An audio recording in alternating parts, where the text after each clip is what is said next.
Hi guys, അപ്പോൾ ഇന്നത്തെ നമ്മുടെ വീഡിയോ എന്ന് പറഞ്ഞാൽ ഈ ഒരു ഹെൽമെറ്റിൻ്റെ യൂസർ റിവ്യൂ ആണ്. സോ ഇത് നമ്മുടെ ആക്സോറിൻ്റെ apex forged carbon fibre helmet ആണ്.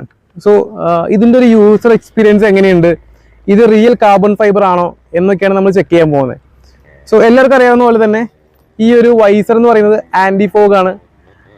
പ്ലസ് ഇതിൻ്റെ പാഡിങ് എന്ന് പറയുന്നത് ആൻറ്റി ഫംഗലാണ് വരുന്നത്. ഇതിൽ ക്വിക്ക് റിലീസ് വരുന്നുണ്ട്, അതേപോലെ റിമൂവൽ പാഡിങ് ആണ് വരുന്നത്. ഇനി ഇതിൻ്റെ മെയിൻ ബ്രെഡ് ആൻഡ് ബട്ടർ എന്ന് പറയുന്നത് ഇതിൻ്റെ ഈ ഒരു ഷെല്ലാണ്. സോ കുറേ പേര് പറയുന്നുണ്ട് ഇത് പ്ലാസ്റ്റിക് ആണ്, സ്റ്റിക്കറാണ്, ഇത് കാർബൺ ഫൈബർ അല്ല എന്ന് കുറേ പേര് പറയുന്നുണ്ട്. സോ ബേസിക്കലി ഇത് കാർബൺ ഫൈബർ ഹെൽമെറ്റ് ആണ്, ഫോർജ്ഡ് കാർബൺ ആണ് വരുന്നത്. സോ ഇതിൻ്റെ ബാക്കിൽ ഇതിൻ്റെ അകത്തൊരു പാഡിങ്ങിൽ ഒരു സ്റ്റിക്കറിങ് വരുന്നുണ്ട്.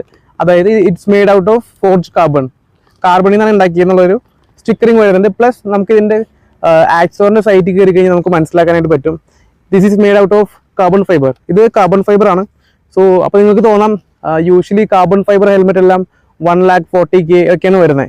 സോ എന്തുകൊണ്ടാണ് ഇത് ചീപ്പായിട്ടുള്ളത്? സോ ബേസിക്കലി മറ്റ് പ്രീമിയം ബ്രാൻഡ്സ് കൊടുക്കുന്ന പോലെ multiple layers of carbon fibre ഇതിൽ വരുന്നില്ല. ഇതിലെനിക്ക് തോന്നുന്നു ഒരു single layer of carbon fibre ആണ് വരുന്നത്. പ്ലസ് വേറെ രണ്ട് മെറ്റീരിയലും കൂടി ഇതിൽ ആഡ് ചെയ്തിട്ടുണ്ട്. സോ ഇതൊരു കാർബൺ ഫൈബർ ഹെൽമെറ്റ് തന്നെയാണ്, പക്ഷേ നമ്പർ ഓഫ് ലെയേഴ്സ് കുറവാണെന്ന് മാത്രം.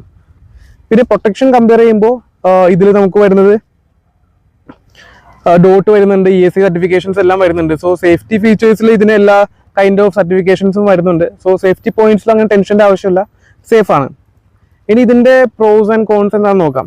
സോ ഇതിൻ്റെ നല്ല കാര്യങ്ങൾ എന്ന് പറഞ്ഞു കഴിഞ്ഞാൽ ഒബ്വിയസ്ലി ഈ ഒരു ഹെൽമെറ്റ് നമുക്ക് എപ്പോഴും കയ്യിലെടുക്കുമ്പോഴാണെങ്കിലും നമുക്കൊരു റിജിഡ് ഫീൽ വരുന്നുണ്ട്. പ്ലസ് ആൻറ്റി ഫോഗ് വരുന്നുണ്ട്, അതേപോലെ ഇന്റേണൽ സൺവൈസർ വരുന്നുണ്ട്. നമുക്ക് ഈ ഒരു സ്വിച്ച് ഉപയോഗിച്ചിട്ട് ഇതിനെ കൺട്രോൾ ചെയ്യാനായിട്ട് പറ്റും. സോ കംഫർട്ടും അതേപോലെ മറ്റു കാര്യങ്ങൾക്കായിട്ട് ഇതെല്ലാം ഓക്കെയാണ്. ഇതിന് നെഗറ്റീവ് കാര്യം പറയാനായിട്ട് അത്യാവശ്യം വിൻഡ് നോയ്സ് വരുന്നുണ്ട് നമ്മൾ ട്രാവൽ ചെയ്യുമ്പോൾ. അതൊരു വലിയ കൺസേൺ ആണ്, കാരണം ഞാനൊരു 500 കിലോമീറ്റേഴ്സ് എല്ലാം ട്രാവൽ ചെയ്യുന്നതാണ്. സോ വിൻഡ് നോയ്സ് നമുക്ക് ഇറിറ്റേഷൻ ആയിട്ട് തോന്നും. പിന്നെ കുറച്ച് ഹെവിയാണ്, അതിന് കാരണം ആക്സോറിൻ്റെ പാഡിങ്ങും അതേപോലെ ഇന്റേണൽ ആ ഒരു തെർമാക്കോൾ വരുന്നത് കുറച്ച് ഹെവിയാണ്. അതർ ദാൻ ദാറ്റ് ഈ ഷെല്ല് കുറച്ച് ലൈറ്റർ ആയിട്ട് തന്നെയാണ് എനിക്ക് ഫീൽ ചെയ്തിട്ടുള്ളത്.